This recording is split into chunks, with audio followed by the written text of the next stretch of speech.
കറുപ്പ് സിനിമയെക്കുറിച്ച് പറയുന്നതിന് മുമ്പ് ഞാനൊരു വീഡിയോ ക്ലിപ്പ് കാണിക്കാം കേട്ടോ.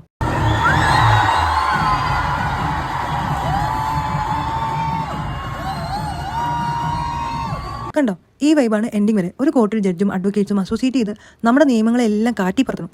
ഇതിലോട്ട് ദൈവം വന്ന് പെടുന്നു. ആൻഡ് ദൈവത്തെ കൊണ്ടെങ്കിൽ ഈ ലോകം നന്നാക്കാൻ പറ്റുമോ എന്നതാണ് പ്ലോട്ട്. പറ്റുമോടെ പറയൂ, വാതർന്ന് പറയൂ. പൊളി വൈബാണ് ത്രൂ ഔട്ട് ദ ഫിലിം. ഞാനൊരു വീഡിയോ കാണിച്ചില്ലേ, ഫുൾ ഗൂസ് ബംസ് ആണ് ടിൽ ദ എൻഡിങ്. ഇതിൽ സെൽവിക എന്ന് പറഞ്ഞൊരു അഡ്വക്കേറ്റ് ഉണ്ട് കേട്ടോ. ക്യൂട്ടാണ് കേട്ടോ ആളുടെ ആക്ടിങ്.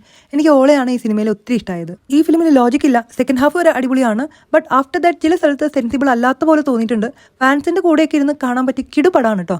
ലോജിക്ക് നോക്കണ്ട കേട്ടോ. സ്ക്രിപ്റ്റിൽ ഈ സെൻസ്ലെസ് തിങ് ഒന്ന് റീവർക്ക് ചെയ്തിരുന്നതിൽ ഫിലിം വേറെ ലെവലായനെ. പിന്നെ ഈ സിനിമയിൽ കുറച്ച് മലയാളീസിനെ കാസ്റ്റ് ചെയ്തിട്ടുണ്ട്. തമിഴ്നാട്ടിൽ നല്ല ആക്ടേഴ്സിനെ കിട്ടാൻ ഒരു ബുദ്ധിമുട്ടുമില്ല. ഓൾമോസ്റ്റ് എല്ലാവരും നല്ല ഫ്ലെക്സിബിൾ ആക്ടേഴ്സ് ആണ്. പിന്നെ പുറത്തുനിന്ന് കുറേ എണ്ണത്തിനെ കൊണ്ടുവന്ന് വേറെ ആളെ കൊണ്ട് ഡബ് ചെയ്യിച്ചത് എന്തിനാണെന്ന് എനിക്ക് മനസ്സിലായില്ല. അത് വേണ്ടായിരുന്നു. പിന്നെ എനിക്ക് ഇഷ്ടപ്പെടാത്ത കാര്യം, ഈ സിനിമയിലെ വിജയനെ ഒരു ചെറിയൊരു ലിങ്ക് കണക്ട് ചെയ്ത് വെച്ചിട്ടുണ്ട്. ആൻഡ് ഇൻഡയറക്ട്ലി അത് തൃഷേനെയും വിജയനെയും വെള്ളപൂശാനുള്ള പരിപാടിയാണ്. ആൻഡ് ഇത് പറയുമ്പം ഷീ ഈസ് ഗെറ്റിംഗ് ബ്ലഷ്ഡ്. എനിക്ക് മനസ്സിലാവുന്നില്ല എന്തിനാണ് ഈ കോപ്പ് സാധനങ്ങളെയൊക്കെ സിനിമയിൽ കൊണ്ടുവന്നതെന്ന്. Trisha is a home breaker. അവനും അത്ര പുണ്യാളനൊന്നും അല്ല. സ്വന്തം ഭാര്യ ഉള്ളപ്പം അവൻ്റെ ഒരു സോളോ ട്രിപ്പ്. നാട്ടുകാർ പിന്നെ മണ്ടന്മാരാണ് കേട്ടോ. ഇവരെയൊക്കെ വെള്ളപൂശി കാണിച്ചു കഴിഞ്ഞാൽ പിന്നെ കുറേ എണ്ണം തുടങ്ങും ഗ്ലോറിഫൈങ്. ഈ സത്യം എന്ന് പറയുന്നുണ്ടല്ലോ നമ്മുടെ ഉള്ളിൻ്റെ ഉള്ളിൽ നിന്ന് വരേണ്ടതാണ്. അല്ലാതെ ഈ നാട്ടുകാർ വെള്ളപൂശുന്നതിനനുസരിച്ച് മലക്കം അറിയാൻ നമ്മൾ പാടില്ല.